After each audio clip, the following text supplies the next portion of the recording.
Miguel, Norma, I'm honored to be here today. I am thrilled to know the two of you, and just thank you for sharing your hearts. I was dearly impressed with just numerous things, but especially your concept as you go into marriage. And so for me to give you any advice and be like the rest of us, we can only do our best with what we've seen. But the truth of the matter is, it's your wedding, it's your marriage, and it's the two of you, two lives coming together. And my biggest encouragement to give you would be is that you would just at least, I'm going to share with you what I wish somebody would have told me. And the first part of that ingredient would be this.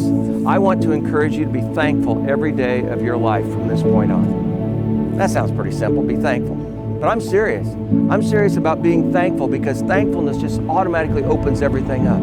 It's like today being thankful for certain things that we see take place when there's so many people that have nothing. And we have something to celebrate today. But I encourage you in that thankfulness that it would not just be being thankful. That's a great attitude to have. But it'd go further than that. That you begin your day by looking up to the God above and saying, thank you, God, for putting an end to my aloneness.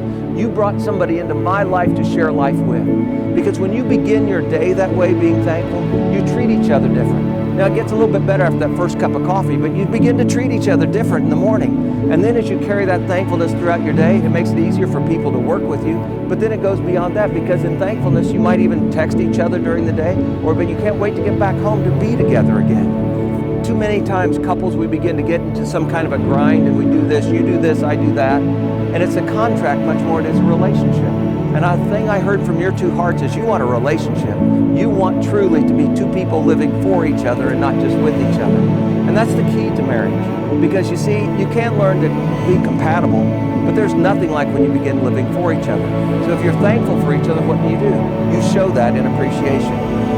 And the greatest part about it is, it's this little phrase that we oftentimes hear, but do you ever hear anybody that took somebody for granted? And what happened? Well, typically what happens is, the way we end up taking somebody for granted is we fail to pay attention. And so that paying attention then completely nullifies as taking for granted.